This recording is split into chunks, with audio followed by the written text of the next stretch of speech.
वास्तविकता वही जो हमने कही। मैं संजीव शर्मा, डिजाइन न्यूज से।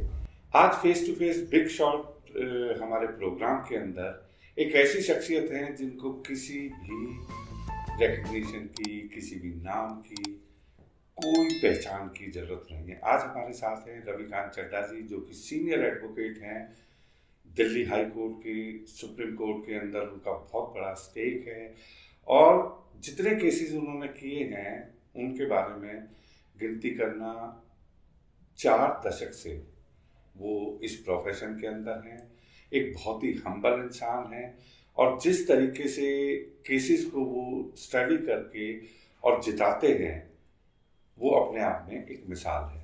आज हम उनसे बात करेंगे अपनी न्याय प्रणाली की, क्योंकि देखिए धीरे धीरे जिस तरीके से कुछ चीज़ें हमारे सामने आ रही हैं, जनता के सामने आ रही हैं। अब डिजिटल जो रेवोल्यूशन आया है उसके तहत हर इंसान को पहले नहीं पता चलता था, लेकिन आजकल पता चल जाता है कि क्या केस हो रहा है, क्या उसके रिपरकेशन है, किस तरीके से वो कर रहे हैं। तो सबसे पहले तो मैं डिजायर न्यूज में रविकांत चड्ढा जी का स्वागत करता हूँ। सर, आप आए और आपने अपना कीमती समय निकाला। Thank you very much. Chadha साहब, आपसे जो है जनता कई दफे जानना चाहती है कि हाई कोर्ट, अगर हम हाई कोर्ट की बात करें तो देश में करीब 25 हाई कोर्ट हैं जिनमें अभी भी करीब 336 के करीब पद खाली पड़े हैं। तो आप क्या सोचते हैं कि न्याय कैसे मिलेगा अगर पद खाली रहेंगे? तो ये देखिए, न्याय की बात आती है जब तक, तो न्याय तो हो रहा है, ये आप नहीं बोल सकते कि न्याय नहीं हो रहा। लेकिन आपने जो ये बोला कि अभी सीटें हैं और उनमें जजेस नहीं हैं, ये बहुत बड़ी बात है। और हम लोग एज ए बार एसोसिएशन में भी और भी जो लोग लीगल फील्ड में हैं वो ये बोलते हैं कि अगर सीटें रहेंगी खाली, आप देखिए ये भारतवर्ष में कितने लोग हैं। और आपको जैसे आपको तो इसके बारे में है ही मालूम कि न्याय के लिए कितने लोग इतने सालों से ये चीज वेट कर रहे हैं। क्योंकि एक बेसिक चीज है कि अगर न्याय आपको जल्दी मिलता है तो उसकी वैल्यू और है। और अगर ये न्याय मिलने में, जैसे कि जेल में आदमी है पड़ा और सजा अगर 3 साल की है या उससे ऊपर की है, तो अगर 3 साल से ऊपर उसको लग गए न्याय लेने में, तो ये कहाँ का इंसाफ है? तो उसमें आप बिल्कुल ठीक कह रहे हैं। उसको देखते हुए सरकार को और जुडिशरी को, हालांकि जुडिशरी ने बड़े सारे चीजें मतलब की, जैसे कि न्याय फास्ट आपको मिल जाए, वो मिल रहा है। लेकिन अभी भी जजों की जो जगह है अगर वो खाली पड़ी है तो वो खाली नहीं रहनी चाहिए। मैं आपकी इस बात से पूरी तरह सहमत हूँ कि न्याय के लिए, न्याय प्रणाली के लिए एक बहुत जरूरी चीज है। तो आपने जैसे अभी बताया 336 सीटें हैं, खाली हैं, तो जिसमें के जजों की अपॉइंटमेंट होनी चाहिए, बिल्कुल होनी चाहिए। और मैं इसलिए और सरकार को और इवन जुडिशरी को, क्योंकि हमारा जो भारत में जैसे एक न्याय प्रणाली है जिसमें कि हाई कोर्ट, अगर हाई कोर्ट का बनना है जज, तो हाई कोर्ट का कोलिजियम जो होता है वो नाम भेजता है, फिर सुप्रीम कोर्ट में वो नाम जाते हैं, फिर वो नाम सरकार के पास जाते हैं। अगर सरकार भी उसको अप्रूव करती है तो फिर उसके बाद उनको जज बनाया जाता है। ये इसमें भी बहुत लगता है वक्त। और आज ही एक न्यूज़ थी जो ऑनरेबल सुप्रीम कोर्ट ने ये बोला कि आप सरकार को बोला, सेंटर को बोला कि इतने सारे नाम जजों को जो हमने अप्रूव करके, या हमारे जो कोलिजियम है सिस्टम, उन्होंने ये नाम आपको भेजे, आप इनको लेके क्यों बैठे हुए हो? ये सीटें हमारी खाली हैं, तो इसीलिए आप उसको जल्दी से करिए। तो एक न्याय प्रणाली में 2 विंग हुए, एक जुडिशरी का, एक सरकार का। तो दोनों को ही फाज, मैं ये नहीं कहता कि भाई कुछ कारणवश सुप्रीम कोर्ट भी या हाई कोर्ट में भी उसको वक्त लग जाता है, कि इतना नहीं लगना चाहिए, अगर सीटें खाली हैं तो उनको जल्दी भरना चाहिए। इसलिए उसी तरह से सेंटर सरकार का ये दायित्व है कि उनको भी जल्दी से सीटें जो भरने के लिए है, जो नाम भेजे गए हैं, उनको जल्दी से नाम क्लियर करें। उसमें क्या है कि एक ये बात है कि सरकार के पास भी अपना एक मैकेनिज्म है, जिसमें कि मैकेनिज्म में ये है कि उनकी जज जो बन रहे हैं, जिनके नाम करे गए हैं रिकमेंड, उनके लिए उनकी इंटेलिजेंस ब्यूरो की रिपोर्ट या कुछ हुआ ऐसा कि देखिए ये बहुत बड़ी बात है कि जो आदमी न्याय एक जज के रूप में जज की शपथ लेगा कल, उसको ऐसा आदमी होना चाहिए जो इन चीज़ों से दूर, और उसका अगर इंटेलिजेंस ब्यूरो कोई ऐसी चीज़ लिख देता कि जी ये इनका जो भी है इंटेग्रिटी हो गई या और चीज़ें हैं जिसमें कि इंटेलिजेंस ये दे देता है रिपोर्ट के ये नहीं बनने चाहिए, जो भी हो गया कारण, तो वो अगर उस पर अगर आप जाएंगे तो, लेकिन जब ये सब चीज़ें अगर हो जाएं, अगर सेंटर ये भी देख ले कि जी इनकी इंटेलिजेंस रिपोर्ट बिल्कुल ठीक है, तो फिर उसमें देर क्यों? उसमें क्या होता है कि आप बोलते हैं, अब इसका क्या मायना है तो नहीं है, लेकिन कई बार ये होता है कि सरकार जब डिले करती है तो फिर शिक्षक की निगाह से भी देखा जाता है कि इतनी देर क्यों हुई। तो मैं उसी बात पे आकर बोल रहा हूँ कि जजों की नियुक्ति जल्दी होनी चाहिए और उससे ये और न्याय प्रणाली को और मदद मिलेगी। बाकी तो जो भी है, अब कितने सारे इतने आप हालों में, अब जैसे अभी आपने बताया डिजिटल, अब 2-3 साल तो हमने ये सारा काम किया है, ये सारा वर्चुअल हुई है हियरिंग, क्योंकि ऐसे ऐसा, लेकिन उससे हियरिंग हुई, लेकिन उस प्रणाली को अब बिल्कुल जैसे हम लोगों ने जब शुरू करी थी वकालत तो ये कुछ भी नहीं था, एक दशक बीत गया, उसके बाद दूसरा आ गया, तीसरा आ गया, अब कोर्ट आ गया, उसमें भी काफी साल बीत गए।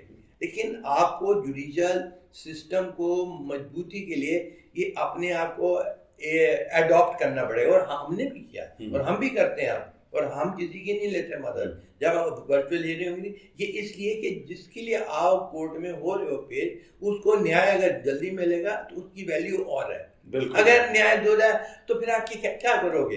लेकिन अब साइबर का भी हो गया, डिजिटल, ये ऐसी फील्ड आ गई, उसमें भी कहीं अब एक हमारा ये देखिए कितने मजेदार बात है, 2-3 हमारे एक्ट पुराने हैं, अब एविडेंस एक्ट ले लीजिए और नेगोशिएबल इंस्ट्रूमेंट, बताइए कितने पुराने एक्ट हैं। अब उसमें संशोधन हुआ, अमेंडमेंट हुई कि अब एविडेंस एक्ट में आपको अगर डिजिटल है तो एक पर्टिकुलर सेक्शन एविडेंस एक्ट में 65B है, तो वो सर्टिफिकेट देना पड़ेगा कि ये जो है अब डिजिटल है। अब जैसे कोई आपने मेल भेजी या कुछ, वो तो उसका आप सर्टिफाई करोगे, या कंप्यूटर आपके पास है, ये उस कंप्यूटर से भेजेगी। तो ये एक न्याय प्रणाली में संशोधन हुआ, अमेंडमेंट हुई आज वो पुराने एक्ट में, कई लॉ को नया रूप दिया गया। ये इसलिए देखिए आज जो आज चल रहा है, आप उसी हिसाब से अब आप देखेंगे कि ये न्याय प्रणाली कितनी फास्ट हो गई। लेकिन जब आपके जजों की भी मतलब जज इतने काम करते हैं, अभी एक हुआ कि एक जस्टिस सुप्रीम कोर्ट के बेंच ने रात के 9 बजे तक किया काम, और कई बार तो कई इतने अर्जेंट मैटर्स होते हैं जिसमें ह्यूमन लाइफ भी होती है कंसर्न, या कोई और ऐसी एक्स्ट्रा ऑर्डिनरी आ जाती है सिचुएशन, तो जज रात में भी बैठ के करा।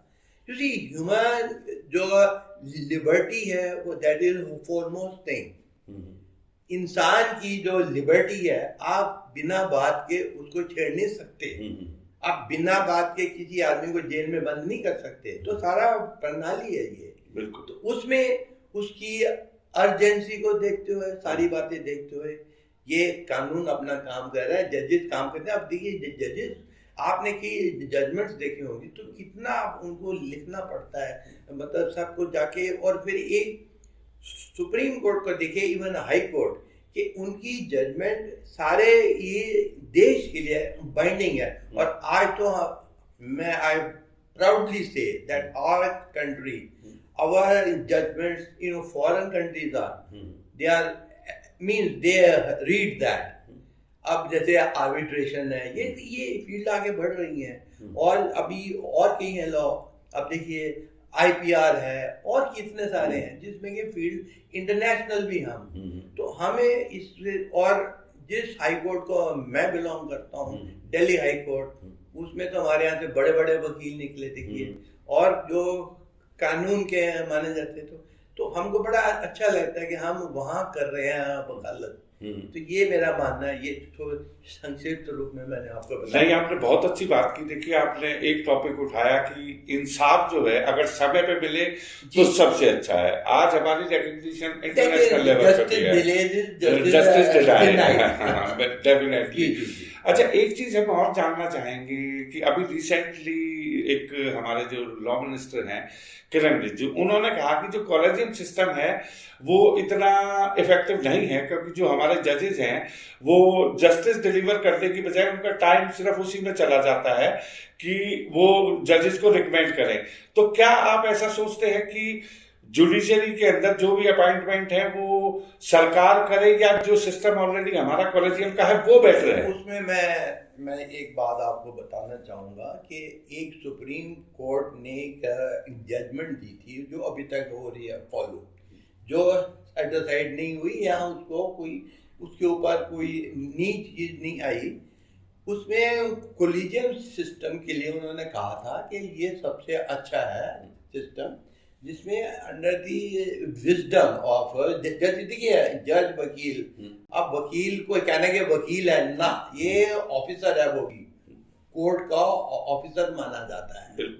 तो अगर आप जजेस चुनते हैं और अगर वो सिस्टम एप्लीकेबल है और वो सिस्टम हटा नहीं है, लेकिन वो भी लेते हुए मेरा ये मानना है, मेरी अपनी ओपिनियन है कि कॉलेजियम सिस्टम बहुत अच्छा है सिस्टम, और वही उसमें बहुत सारे मतलब होते हैं। अब सरकार का अपना एक व्यू है कि नहीं, देखिए पॉलिटिकली, मतलब मैं उसको रूप में मैं आपसे बात करना चाहूँगा कि पॉलिटिकली देखिए जो नुमाइंदे होते हैं जैसे पार्लियामेंट में गए, तो उनका ये रूप होता है कि जो लोगों की बात रखने आगे, तो वो उनके अपने हिसाब से कहेंगे जी ये जो है वकील साहब ये हमारे उस में आते हैं, बट इसमें थोड़ा कंफ्लिक्ट भी है, इसमें बल्कि डिबेट भी होनी चाहिए, लोगों को पता भी लगना चाहिए। मेरे हिसाब से अगर इस सिस्टम को, पहली बात तो जो सिस्टम ऑनरेबल सुप्रीम कोर्ट ने रखा है वो अभी तक कंटिन्यू है, तो उसमें, और अभी पहले शुरू में ही जैसे कहा गया देर हो जाती है गवर्नमेंट से, तो ये अब दोनों एक दूसरे को कहीं नहीं जी आपका नहीं है सिस्टम अच्छा, लेकिन जो ऑनरेबल सुप्रीम कोर्ट ने ये सिस्टम दिया हुआ वो चल रहा है। तो मेरा मानना ये है कि जो जब तक कि उस इश्यू को ब्रॉडर वे से नहीं देखा जाएगा, सरकार अगर अपनी बात कहती है कि सिस्टम इसलिए नहीं अच्छा, वो फिर आ जाता है सुप्रीम कोर्ट में, यहाँ पर कोई ऐसी आ जाती है रूलिंग, यहाँ जजों का लार्जर बेंच या और उनमें ये भी फिर होगा। लेकिन आज वो है सिस्टम, मेरे हिसाब से वो अच्छा है, क्योंकि उसमें भी एक जज साहिबान तो नहीं होते, चीफ जस्टिस ऑफ नहीं होता आइदर इंडिया और chief justice of the state, तो वो एक कोलिजियम होता है जो सारे एस्पेक्ट देता है करता है। इसलिए मेरा मानना भी यही है कि उनका अपना व्यू है और ये लॉ में आज ये व्यू है। ये आपने बहुत अच्छी बात कही। देखिए कि जो व्यूज है दोनों, एक हमारी सरकार हो गई, एक हमारी जुडिशरी हो गई, अगर दोनों मिलके इस प्रॉब्लम को सॉल्व करें, बेसिकली तो प्रॉब्लम है ये कि भाई अगर जजेस की अपॉइंटमेंट टाइमली हो जाए तो इंसाफ भी टाइम से मिलेगा। देखिए लॉ, क्योंकि इस फील्ड में वैसे मैं आपको दो बातें बताऊंगा। एक बात तो संजीव जी ये है कि फॉर्म, देखिए ये कॉन्स्टिट्यूशन में अलग अलग विंग है, एक कॉन्स्टिट्यूशन का जुडिशरी एक विंग है और पार्लियामेंट एक विंग है। अब जुडिशरी का फॉरमोस्ट थिंग क्या है, जो सबसे मोटी बात कहते हैं, पैरामाउंट थिंग, उसकी पैरामाउंट थिंग है कि इंडिपेंडेंस ऑफ जुडिशरी। बिल्कुल। जज शुड बी पार्शियल। जब उनको ओथ भी दी जाए सब कुछ, उसमें ये कहा जाता है कि इंसाफ मिलेगा। उसमें ये नहीं देखे थे कि हु इज स्टैंडिंग, कौन मेरे सामने खड़ा है या कौन मेरे दिमाग में है ना, ये नहीं होता। They are under oath that, but at the same time it is independence of judiciary. तो उसको लेते हुए अब ये उनका है, और कॉन्स्टिट्यूशन में गवर्नमेंट है वो अपना है, कॉन्स्टिट्यूशन के हिसाब से पार्लियामेंट लॉ बना सकती है, लेकिन उसकी रिव्यू करने की पावर जुडिशरी के पास है और किसी के पास नहीं है। तो वो अगर आप लॉ गलत बनाते हैं, तो अगर अंडर वो जुडिशियल स्क्रूटिनी या जुडिशियल रिव्यू में आ जाता है, तो वो कोर्ट करेगी तय कि ये लॉ ठीक बना के नहीं बना। ये भी बात है। तो ये तीन विंग है जैसे कि अंडर द कॉन्स्टिट्यूशन सबका अपना इंडिपेंडेंट है काम, लेकिन ये एक बैलेंसिंग फैक्टर की आप बात कर रहे हैं, वो हर सिचुएशन में होता है और होना चाहिए। It is for the larger interest. और ये इसमें देखिए, अब इंडिया में इतने लोग हैं, इतने सारे लोग, उनके लिए देखिए मतलब जस्टिस मिलना चाहिए ना सबको। सरकार भी करती है कई काम, सरकार भी कई ऐसी बनाती है योजनाएं कि जिसमें फ्री लीगल एड भी है, जो जुडिशरी का भी हाथ होता है। तो ये सब चीजें इसलिए बनाई जाती है ना, लेकिन ये सोचना ठीक नहीं होगा कि उनके अंदर दो विंग में कंफ्लिक्ट हो। इसलिए दोनों अगर अपना बैलेंसिंग फैक्टर करके अगर आगे बढ़े और it is for the larger interest, तो ये मेरा मानना है। नहीं, बहुत अच्छी बात कही आपने चड्ढा साहब। एक चीज और कई दफा हमारे दिमाग में रहती है, आप इतने सालों से जो है इस जुडिशियल सिस्टम का पार्ट रहे हैं, you are one of the senior most lawyer आप हैं, और आपका एक लंबा एक एसोसिएशन रहा उनसे। क्या कभी आपको ये महसूस हुआ कि आप अपने क्लाइंट को एक प्रॉपर न्याय नहीं दिला पाए? देखिए, मैं इसको एक जुडिशियल पर्सपेक्टिव के रूप से मैं देखूंगा। देखिए, एक आदमी तो केस हारता ही है, लेकिन उस समय दुख होता है कि मेरी उस प्रॉब्लम या उस सर्कमस्टांस या लीगली मैं ये सोचता था कि यहाँ पर इसकी ये जजमेंट में रॉन्ग एप्लीकेशन ऑफ लॉ हुई या रॉन्ग आया डिसीजन, बट हमारा सिस्टम ये, अगर मैं उस चीज से एग्रीव्ड हूँ, उस एग्रीव्ड को लेकर मैं ऊंचे न्यायालय में जा सकता हूँ। और हमने देखा है कई बार कि कई बार ये भी हुआ है कि हमारी बात जो हम लोअर कोर्ट में कहते हैं और वहाँ न्याय नहीं, मतलब आपकी परिभाषा में मैं बोल रहा हूँ कि न्याय नहीं मिला, तो मैं उसको लेके आगे ऊपर एपलेट कोर्ट में आया, फिर हाई कोर्ट में आया, हाई कोर्ट तक मैं हरा। लेकिन जब सुप्रीम कोर्ट में केस आया और मुझे वो केस मेरे हक में हो, तो मुझे बड़ी सेटिस्फेक्शन होती है। ये देखिए, मेरा व्यू पॉइंट, मेरा जो लीगल की एक अंडरस्टैंडिंग थी, वो सुप्रीम कोर्ट ने भी मान ली। और वो, लेकिन क्या है कि लंबा सफर करना पड़ता है, वो तो करना पड़ेगा, जुडिशियल सिस्टम है। और देखिए, आपने भी जैसे बात की कि बड़ा वक्त लग जाता है। देखो, ये है कि न्याय मिलने के लिए आपको हियरिंग तो देनी पड़ेगी ना। अब ये उस हियरिंग में कितना वक्त लगता है ये दूसरी बात है, उसको हम एक्सपेडाइट कैसे कर सकते हैं, जल्दी कैसे करा सकते हैं। बट ये बात है कि न्याय को मिलने में देर कई बार हो जाती है। अब हो रहा है, कोर्ट इसकी बहुत चल रही है। जैसे अब मैं आपको बताऊं, मैं दुबई भी की केस करने जाता था, वहाँ एक और है लॉ जो हमारी कंट्री में भी कॉस्ट जिसको कहते हैं, अगर वकील या क्लाइंट एडजर्नमेंट लेगा तो कॉस्ट पड़ जाती है। दुबई या यूएवी वगैरह उन कोर्ट में ये नहीं है। उनके कहते हैं कि लॉयर अपने पास से पैसे देगा अगर वो मांग रहा है डेट, और अगर वहाँ की कोर्ट फाइन करेगी और जब तक वो पैसे नहीं देगा उसकी हियरिंग आगे नहीं होगी।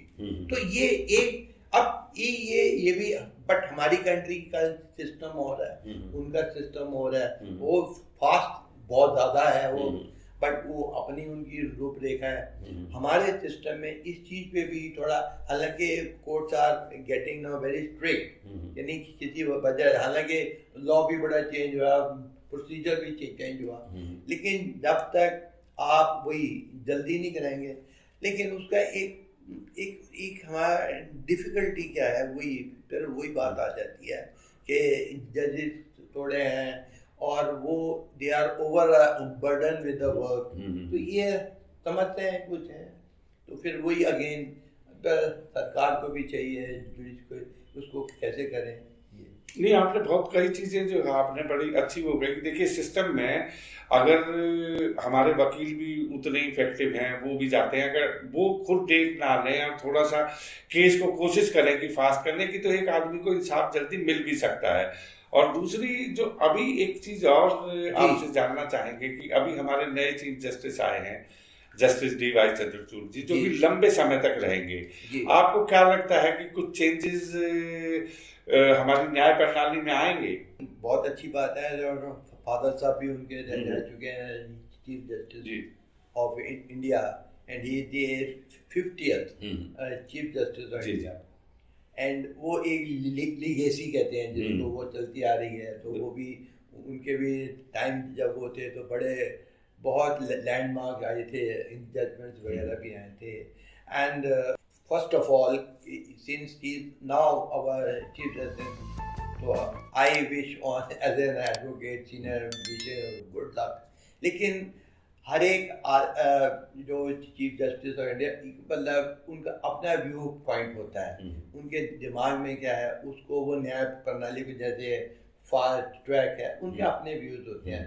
तो हर एक chief justice of India, and hopefully कि वो ऐसा सिस्टम कर देंगे जिससे कि जो जैसे अभी आपने बातें करी उनको ध्यान में रखते हुए वो करेंगे, न्याय भी मिले नंबर 1, और जितनी जल्दी से जल्दी केस हो जाए। और कई बार क्या होता है, फ्रिवलेस भी होती हैं कोर्ट में पिटीशन पेंडिंग, तो उनका भी जैसे अभी जो थे चीफ जस्टिस ऑफ इंडिया, उन्होंने भी ऐसा एक सिस्टम किया था कि जो फालतू के केस पड़े हैं जिनका, तो उनको उन्होंने भी एक्सपेडिट किया। तो ये, और and justice D.Y.. Chandrachud is known for that he believes in work. And ये अभी जो बात करी थी कि रात के 9 बजे तक बैठ के जिन्होंने, he was the person who was heading the bench at that time. We can now hope that he will, and I can't say that he will bring sea change, but he is going to bring some change in the judicial system and other things, because क्योंकि chief justice of India को administrative भी देखना पड़ता है काम, वो सारी चीज़ देखेंगे। And we can wish him good luck, but he is a man who knows, how to work, and he is a work alcoholic also. That's a very good point. Definitely, it's a very positive thing, because if a person is alcoholic for work, work alcoholic. Work alcoholic. yes. एक चीज और हम आपसे चर्चा सब basically लोग जानना चाहते हैं कि जो आज के टाइम में ये जितने नाबालिगों के साथ या बच्चियों के साथ जो रेप केसेस हो रहे हैं, ये फास्ट ट्रैक कोर्ट में आप क्या मतलब क्या सरकार और जुडिशियल सिस्टम में है अच्छा कर रही है, कोर्ट कर रही है, और ऑलरेडी उन्होंने करा है ये, तो क्योंकि ये एक सोसाइटी के अगेंस्ट एक ऐसा, मतलब इसे घृणा आती है आपको, और ये कोई बर्दाश्त भी नहीं कर सकता। और लेकिन कोर्ट इसमें कर रही है पूरा काम, और जल्दी से इसको बात तय कर सकती है। अभी ये आई है जजमेंट, तो within I mean to say 48 hours भी जजमेंट दी है, तो इफ आई रिमेम्बर दैट, और उसके बाद जल्दी करती है फिर। लेकिन वही होता है क्वेश्चन कि न्याय प्रणाली ऐसी है कि आप अगर ऊपर की कोर्ट में जाकर छुट जाएंगे, जी हमको वो एविडेंस में क्रॉस एग्जामिनिंग करने दिया. There are so many things, you know, which are the I can say hurdle in the judicial system. But then फिर उससे अगर आप वो करते हैं कि जल्दी निपटा देते हैं, तो इससे उससे क्या होगा कि सोसाइटी में बड़ा असर पड़ेगा. पर कोई देखिए आप दुख तो होता ही है, और वो जो पीड़ित होती है परिवार, उसके लिए तो बहुत ज़्यादा दुख है. और जब जस्टिस मिल जाता है तो फिर अब इसके अंदर तो आप कितने सारे आ चुके हैं कि उसमें ज़्यादा कहने की जरूरत नहीं है. नहीं, बिल्कुल सही है. देखिए, जस्टिस जितना जल्दी मिलेगा, जो कि आपने बहुत अच्छी वो कही कि भाई जस्टिस जितना जल्दी होता चलेगा सोसाइटी के लिए इम्पैक्ट है. तो you feel safe in the society के कन्विक्ट जो एक्यूज हैं, जो जिन्होंने इतना हीनियस क्राइम किया है, this is block on society.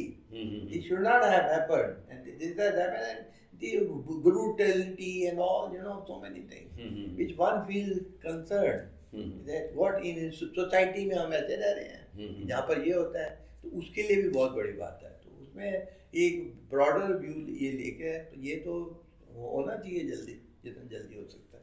जी, बहुत अच्छा है. देखिए दोस्तों, आज काफ़ी चीज़ों पे हमने डिस्कस किया रविकांत चड्ढा जी से, और आने वाले समय में भी हम करेंगे, क्योंकि समय के अभाव के कारण. अदरवाइज तो इनके पास जो केसेस हैं, अगर मैं अभी इनका एक बहुत लैंडमार्क जजमेंट भी इन्होंने काफ़ी वो करवाया 482 के अंदर जो है, अगर 482 में आपने जो ये लोग मिसयूज करते थे एक टाइम में चला सब, आपने उसको किस तरीके से हैंडल किया? नहीं, मैंने ये हैंडल किया था. 482 जो बेसिकली ये सेक्शन ARPC का, ये हाई कोर्ट में होता है कि जब कोई जहाँ किसी को एक्यूज बना दिया, FIR कर दी, कंप्लेंट कर दी, जो कि बेसिस नहीं है उसका, और उसको एक सिविल नेचर का केस था, क्रिमिनल केस इसलिए बनाया कि मैं इसकी आम कर दूँ तो मुझे वो सिविल केस के नहीं पैसे खर्च करने पड़े और मुझे मनी मिल जाए. जब आदमी को लगता है वो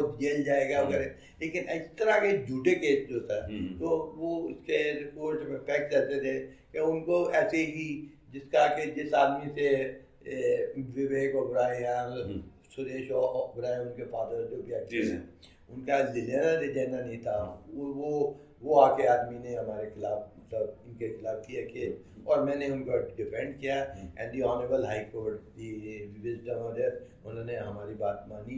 सुप्रीम कोर्ट की रूलिंग्स भी थी कि आप एक सिविल नेचर के केस को कलर क्रिमिनल नहीं दे सकते. इस बात को माना, और वो फिर अब वो होगा, और इसका तो काफ़ी वाइड मीडिया पब्लिसिटी भी हुई. And it's a very good decision, and the honourable high court to all the decision which I cited to consideration by the Honorable Supreme Court. तो दोस्तों, आज रविकांत चड्ढा जी ने अपना कीमती समय निकाला, डिजायर न्यूज में वो आए, उन्होंने अपने अच्छे व्यू रखे, और आने वाले समय में भी कानून में न्याय मिले, इसके लिए डिजायर न्यूज हमेशा कोशिश करता रहेगा, आप तक वो कुछ बातें पहुंचाते रहेंगे. और देखिए, तारीख पे तारीख, तारीख पे तारीख, तारीख पर तारीख, तारीख पर तारीख, तारीख पर तारीख, तारीख पर तारीख मिलती रही है, लेकिन इंसाफ नहीं मिला मिलॉर्ड, इंसाफ नहीं मिला. तारीख पे तारीख, ये कॉन्सेप्ट अब धीरे धीरे खत्म होगा. आने वाले समय में हम उम्मीद करते हैं कि हमारा जुडिशियल सिस्टम जितना इफेक्टिव था उससे भी और इफेक्टिव होगा, हर इंसान को न्याय मिलेगा. बिल्कुल. तो मैं धन्यवाद करता हूँ आपका, आपने बहुत बहुत टाइम निकाला. न्यूज को भी, वो चैनल का भी बहुत बहुत धन्यवाद. Thank you very much. Thank